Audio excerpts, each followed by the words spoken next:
Good morning दोस्तों। आज हम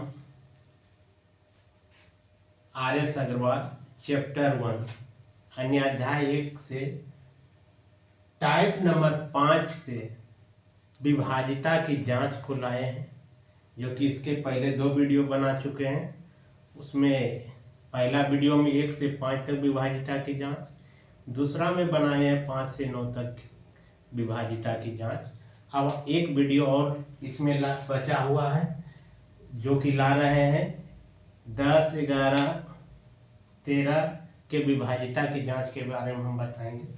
अब देखिए विभाजिता लाएंगे 10 के विभाजिता की जांच। 10 के विभाजिता की जांच तो सबसे आसान है दोस्तों, कि जब किसी संख्या के इकाई अंक पर 0 रहेगा तो वह संख्या हमेशा 10 से विभाज्य होगा। यानी जब किसी संख्या के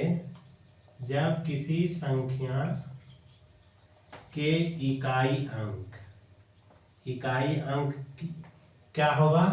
शून्य होगा तो वह संख्या हमेशा 10 से विभाज्य होगा। जैसे मान के चलिए 460 हो, 10,950 हो। इस तरह से कोई भी इकाई अंक देखिए, इकाई अंक पर 0 है, इकाई अंक पर 0 है, तो इसमें यदि 10 से भागा दीजिएगा तो वह संख्या हमेशा 10 से विभाज्य होगा। अब हम चलते हैं 11 के विभाजिता की जांच। 11 के विभाजिता की जांच का नियम है दोस्तों, पहला संख्या इस तरह से यदि रहेगा, मान के चलिए 2, 3, इस तरह से यदि रहे, यदि कहे कि यह संख्या 11 से विभाज्य है या नहीं, तो पहला संख्या और तीसरा संख्या को जोड़ते हैं और दूसरा संख्या और चौथा संख्या इस तरह से जोड़ेंगे। पहला संख्या, तीसरा संख्या, पांचवा संख्या, सातवां संख्या। यानी कहने का मतलब है कि विषम संख्याओं का योग और सम संख्याओं का योग में दोनों को यदि घटाने पर या तो 0 आ जाए या तो 11 का गुना जा जाए, वह संख्या हमेशा 11 से विभाज्य होगा। जैसे में लेकर हम चलते हैं, आपको बुक से देते हैं, जैसे में लेकर हम देख रहे हैं 136, 10, 10। अब ये संख्या दे दिया है और यह संख्या कह रहा है कि 11 से विभाज्य है या नहीं। अब हम क्या बोले हैं कि पहला संख्या, तीसरा संख्या, पांचवा और सातवां, ये देखिए एक अंक को छोड़कर सब अंकों को इस तरह से जोड़ते हैं। पहला संख्या, तीसरा संख्या, पांचवा संख्या और सातवां संख्या, इस सबको क्या करेंगे? जोड़ेंगे। और ये जोड़ते हैं, 1 में 6 को जोड़े तो 7, 7 में 0, 7, 7, 2, 9, ये आ गया 9।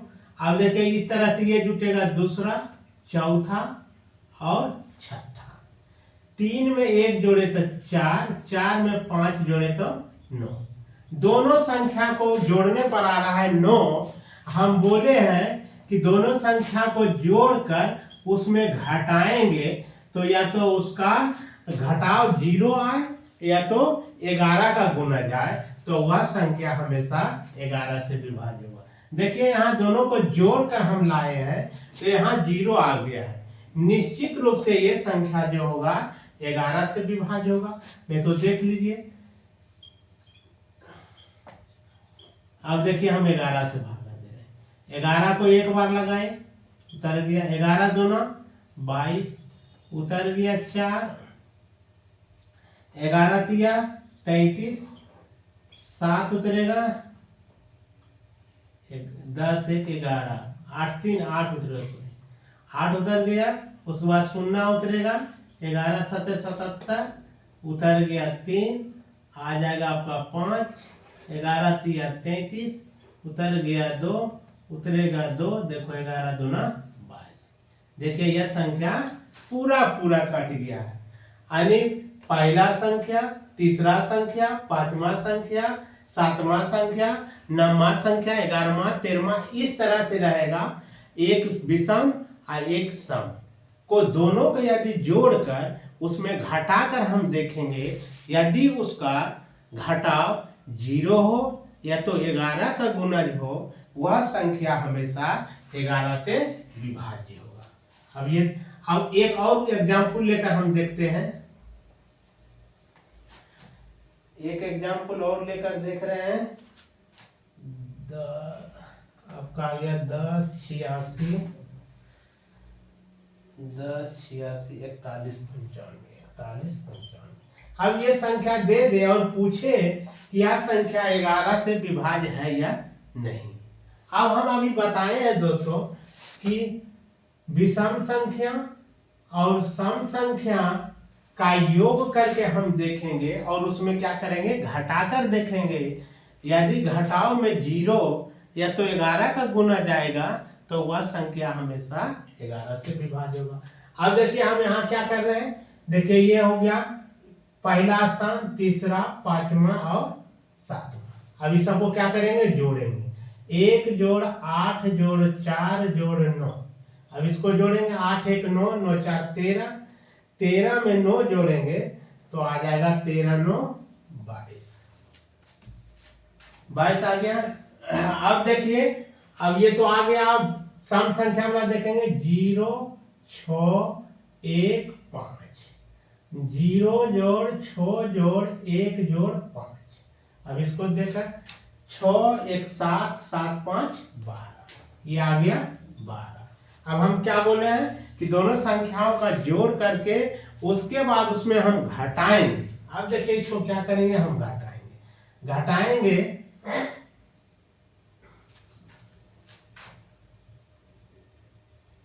लिखें से 10 86 41 95, 10 86 41 95, आपका 1 8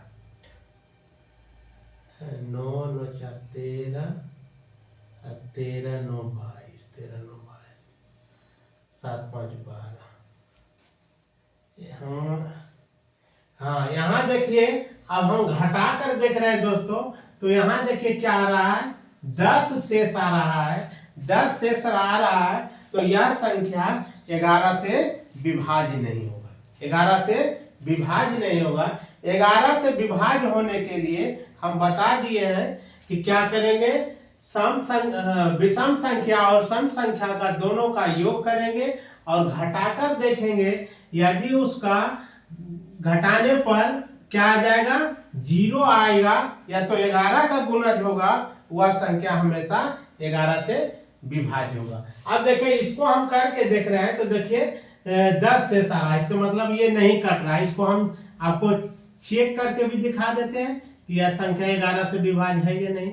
11 से दिए, 11 9 99, 10 8 18 9 हो गया, ये कट गया। 6 11 8 88, उतर गया 8, उतरेगा 4, 11 7 77, 14 7 उतर गया और उतरेगा 1, 11 6 66, 5 उतर गया।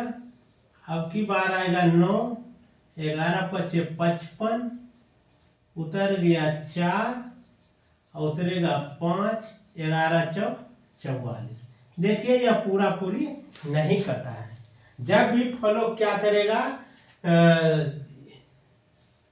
विषम संख्या और सम संख्या का दोनों का योग कर लेंगे, उसके बाद घटा कर देखेंगे। यदि शेष घटाने पर 0 आए या तो 11 का गुना जाए तो वह संख्या हमेशा 11 से विभाज्य होगा। अब हम चलते हैं, ये तो समझ में आ गया। अब चलते हैं 13 के विभाज्यता की जांच। 13 के विभाज्यता की जांच। 13 के विभाज्यता विभाजिता की जांच।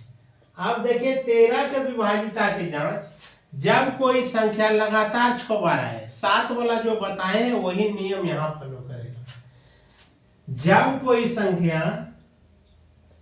कोई संख्या जो है लगातार 6 बार आए, 6 बार आए, तो वह संख्या 13 से हमेशा विभाजित होगा। 13 से हमेशा विभाजित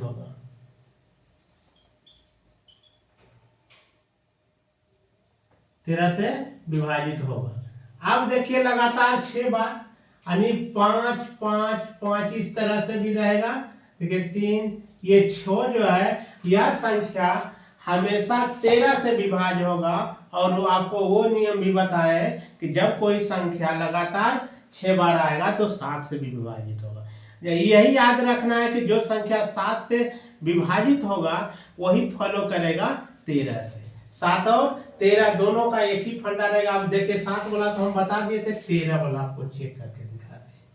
अब 13 से दिए हैं, 13 चौका 52, उतर गया 3, 13 दूना 26, उतर गया 9, उतरेगा 5, 13 91, उतर गया 4, 13 दूना 26, 13 39, उतर गया 10 5 9 6 15, उतर गया 5, 13 5 65। देखिए क्या हुआ, पूरी कट गया। क्या हो गया, 6 बार यदि लगातार कोई संख्या आएगा तो वह संख्या हमेशा 13 से विभाज्य होगा। इस तरह से भी आ सकता है 7 6 7 6 7 6 7 6 7 6, इस तरह से भी यदि आएगा तो वह संख्या हमेशा 13 से भी विभाज्य होगा और 7 से भी विभाज्य होगा। देखिए 7 के बार आया है, 6 बार आया है, 1 2 3 4 5 6 बार आया है। 7 6 कितना बार आया है, 1 2 3 4 5 6 बार आया है। निश्चित रूप से वह संख्या 13 से भी विभाज्य होगा, 7 से भी विभाज्य होगा। 13 और 7 का एक ही नियम रहेगा। अब आपका विभाजिता की जांच का वीडियो समाप्त हो गया दोस्तों। इसके बाद हम दूसरा वीडियो लाते हैं। वीडियो पसंद आए तो लाइक शेयर और सब्सक्राइब निश्चित रूप से कीजिएगा। जय हिंद।